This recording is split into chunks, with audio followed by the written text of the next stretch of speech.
Hello everyone. In this video, we are going to discuss abstract and concrete in literary criticism. Introduction. The terms abstract and concrete are pivotal in literary criticism, denoting different qualities of language and imagery in written works.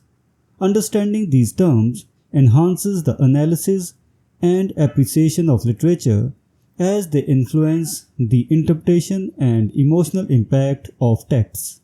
Abstract language and imagery. Abstract language refers to statements that deal with general ideas or qualities rather than specific, tangible details. For example, a sentence like, "All men are liars," is abstract because it makes a broad, generalized claim about a class of people. Similarly, a phrase such as "the wealth of the ruling classes" deals with an intangible concept, making it abstract. In poetry, abstract imagery often conveys philosophical or universal themes. Consider Alexander Pope's lines, "Hope springs eternal in the human breast. Man never is, but always to be blessed."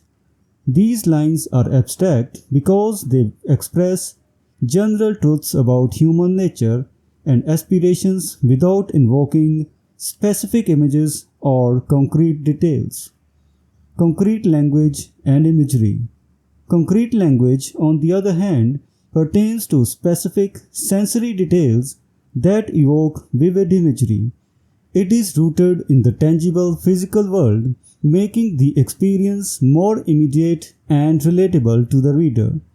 Pope's lines, "Fair tresses, man's imperial race ensnare, and beauty draws us with a single hair," exemplify concrete imagery.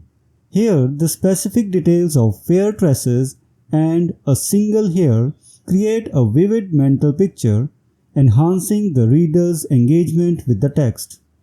Historical perspectives on abstract and concrete. Throughout literary history, the preference for abstract or concrete language has shifted. During the Renaissance, Sidney's Apology for Poetry, 1595, praised the concreteness of poetry, valuing its ability to create vivid sensory experiences. In contrast, the neoclassical era favored generality and abstraction, aligning with its emphasis on universal truths and rationality. The Romantic poets such as Wordsworth, Coleridge, Shelley revived the preference for concrete imagery, emphasizing the power of specific details to convey deep emotional and philosophical insights. In the 20th century, the distinction evolved further with EzraPound and T. Hume's development of concrete poetry, which focused on precise sensory language. T.S. Eliot reinforced this with his concept of the objective correlative, advocating for concrete imagery to evoke specific emotions in the reader. Abstract versus concrete poetry and prose. In general, poetry tends to favor concrete language due to its emotional and sensory impact. Prose, however, often handles abstract concepts more effectively because of its precision and capacity for detailed explanation.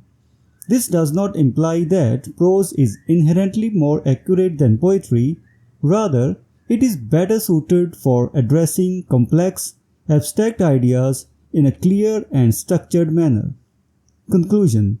In conclusion, the interplay between abstract and concrete language shapes the reader's experience and interpretation of literature.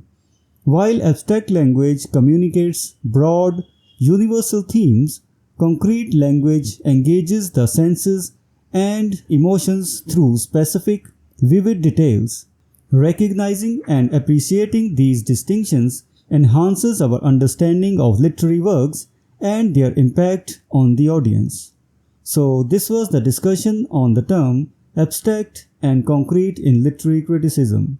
We will meet in the next video and discuss some other term. Until then, goodbye and thank you. Hello everyone, welcome to this series on literary terms and literary theory. If you want to study the notes and MCQs related to this term, you can click the link given in the description. We are also going to start our online and offline classes for UGC NET for English literature very soon. So stay connected with us.